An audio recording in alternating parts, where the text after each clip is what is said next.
ana deebisi nan fayyaa na fayyisi fuula kee dura nan ifaati surraa kan kee narraa fudhaa fuula kee dura nan ifaati hafuura kee narraa fudhaati fuula kee dura nan ifaati ayyaana kee narraa fudhaati. Harka keessan ol fuudhaatii sekendii 30 hunduma keessaniif kenna. Sekendiin kun kan eenyuyyuu miti. Siif kan mana keef kan Waaqayyooti. Kan gaa'ela keef kan Waaqayyooti. Kan bultoo keef kan Waaqayyooti. Sekendiin kun eenyuyyuu dubbatu. Isintu Waaqayyo abbaa keessanii wajjin haasa'a. Akka mucaan kun jedhee haasa'e.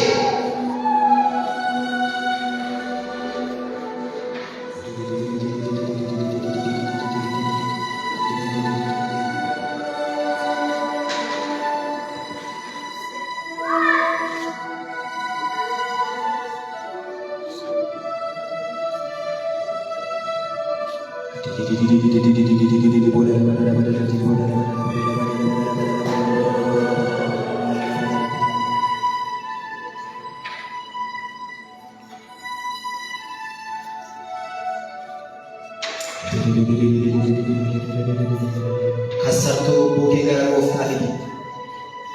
Dhamaatu lubbuu kee gara Gooftaa fidi. Gaggabduu lubbuu kee gara Gooftaa fidi. Gidiraan kan ishee ajjeese makaraa kan argite lubbuu kee gidiraan keessatti huqqise fidi gara Gooftaa kana. Adeena magaalaa baadiyyaa.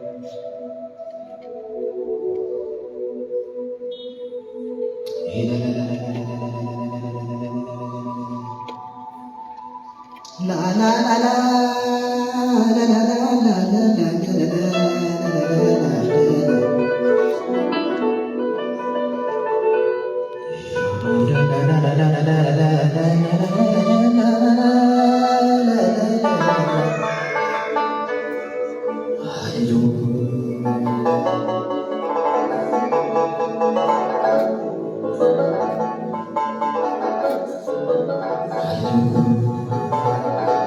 namni socho'u namni oliif gadi deemu oliif gadi ilaalu jiraatiin amma sekendii kana Waaqayyotu lammee kee hafuura kee suphaa'eera hafuura koo suphaa'eera fayyina yeroo fayyina ajaa'ibsiisaa kana keessa ati dhimma eenyuyyuu godhatin dhimma Gooftaa kee wajjin godhatan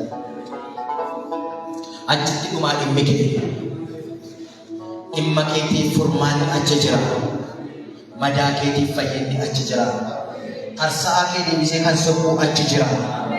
Isa duwwaa wajjin dhimma kee fudhatu. Sekendii 30 isinii dabala hunduma keessa.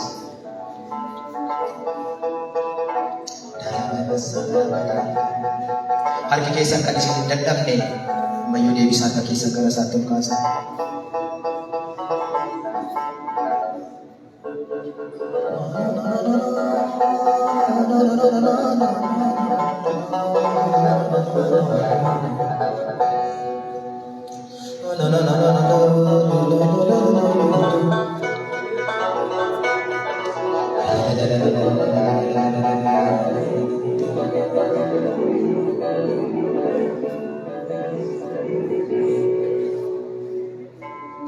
Satuma harka keenya ol kaafnee kana jennee fitnaa kadhannaa kan biraan qabuun.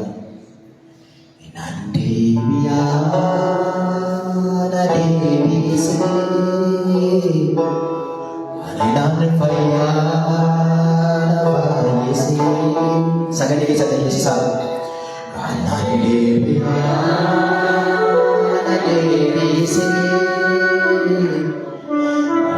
Fayyaa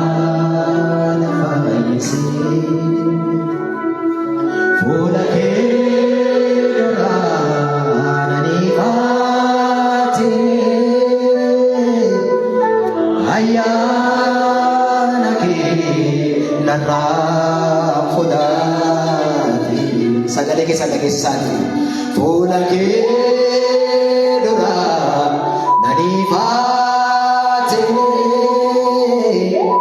surraa kan kee narraa fudhaate. Fuula kee duraan aniifaate nagaa kan kee narraa fudhaate. Fuula kee duraan aniifaate simboo kan kee narraa fudhaate. Fuula kee duraan aniifaate nagaa kan kee narraa fudhaate. Gooftaa Yesuus qulqulluu Israa'el harka keenya gara keetti ol kaafnee jirra. Maqaa Yesuus Kiristoosiin sabni kun deebi'anii hafayyani. Hunduma keenya deebisii nu fayyisi. Fayyinni maqaa gooftaa keenya Yesuus Kiristoosiin hunduma keenyaaf haa ta'u. Ati gaafanni horii qabu sana miti kan itti jette Zakkiyoosiin gaafanni si simate mana isaatti si fudhatee gale gara keetti gaafanni deebi'ee gara akka jette guyyaarraa kaasee fayyinni mana kanaaf ta'eera itti. Harka isaanii gara keetti kan ol kaafatan mana isaanii fayyisi. Gaa'ela isaanii fayyisi. Jiruuf jireenya isaanii fayyisi. Fayyeena fedhe garbichi kee fayyanii haa hafani. Gaafa Waaqayyo fuula isaanirraa galagalfate akka nama du'een ta'e siree korrattan wallattaa'e nan gaggabede garbichi kee Daawit gaafatti dhuftee gara isaatti deebite garuu akkan jedhe Waaqayyo lubbuu natti deebise. Akka keessa isa dhuma ol kaasaa. Maqaa Yesuus Kiristoosiin lubbuu nutti deebisi. Nu fayyisi. Lafee lafa onaa sanaan guyyaa kan akka jette Hisqeel boqonnaa 37 deebitee fayyina jette. Lubbuu godhatte jette. Lubbuu nutti gochuun jaalala kee nuuf haa ta'u. Sibira fayyinni keenya, sibira furmaanni keenya, falli keenya eenyuun sibi malee si eenyuun miti. Falli keenya siyaasa miti. Falli keenya ikonoomii miti. Falli keenya haala baraa miti. Falli keenya furmaanni keenya sibira jira. Maqaa Yesuus Kiristoosiin deebitee nu suphuun jaalala kee haa ta'u. Caccabaan keenya sirkatti haa fayyu. Madaan keenya sirkatti haa qoolu. Maqaa gooftaa keenya Yesuus Kiristoosiin hidhaan keenya sirkatti haa hiikamu. Galgala Israa'el argate kana nuuf haa ta'u. Galgala tokko akkas jedhanii kottaatti deebinee fayyinaa jedhanii. Galgala nu deebinee fayyinu nuuf haa ta'u. Sagalee kee kanaan saba kee irratti humna addaa erga addaa dhimma addaa waan hojjettuuf galanni siif haa ta'u.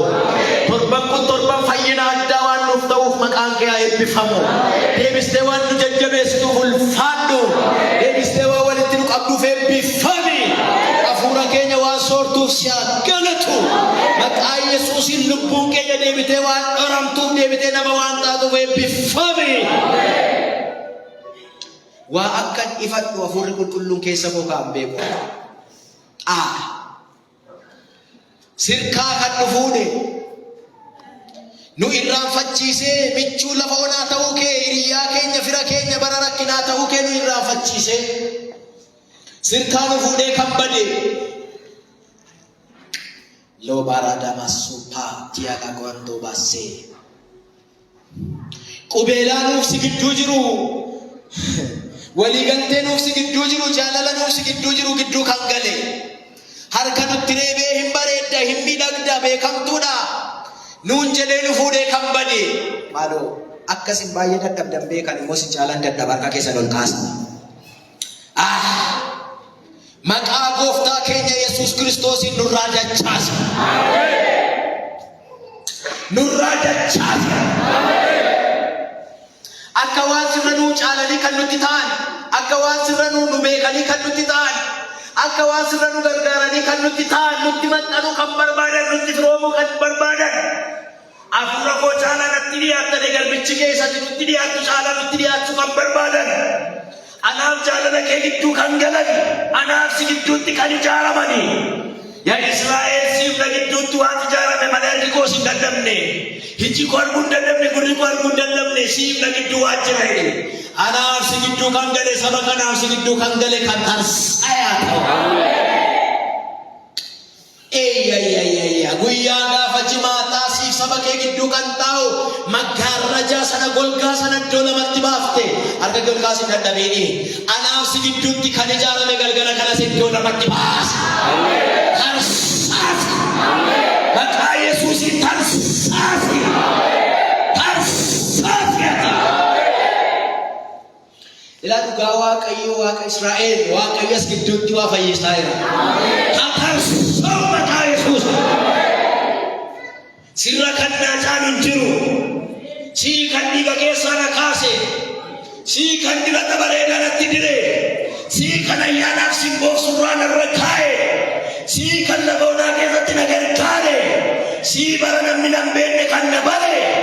Anaaf si gidduu kan dhaabbatu kan kume haa ta'u. Jakkantaa na wajjin. Hin jajjabaattaa na wajjin. Mudhii keelattee murteessitaa na wajjin. Jaalallee qorra kan naaf caalu jiwattaa na wajjin. Itti murteessitaa hin dhukkuttaa ganama kana dhaabattee na wajjin. Maqaa Yesuusiin nurraa kan dachaadha ta'a. Oofi nurraa. Gurra keenya irratti kan haasaanaa oofamani.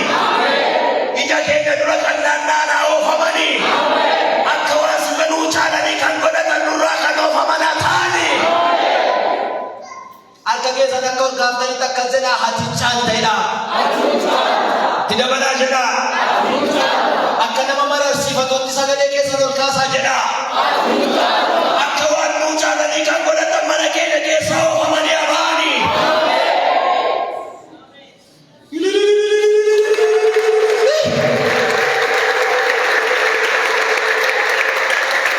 Mana yaala yoo sintoon seentee dachaanii kan ta'an manaa gadi baaftee ofii kee mana qabatte.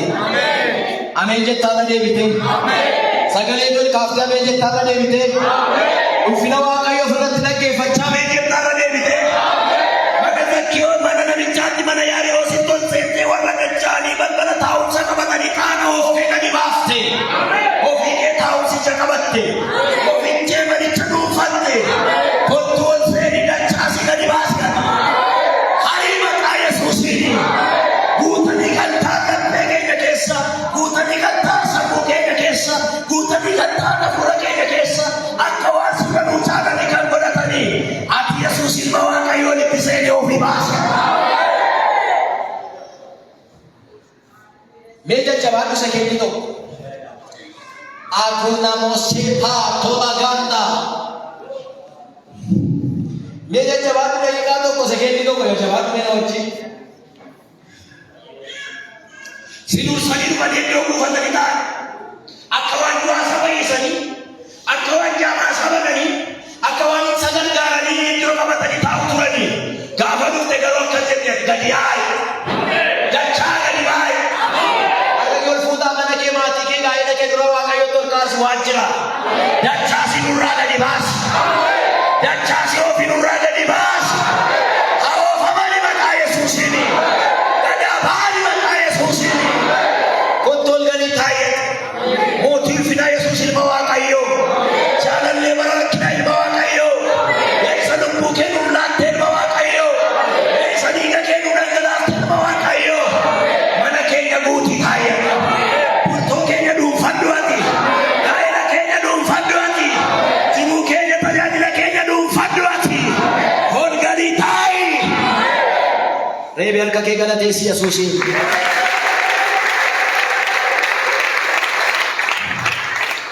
Ulfinni bara baraa siif haa ta'u. Waan nu fayyifteef si haa galatu. Radeebii harka keessan deemaa ulfina kennaa Waaqayyoo.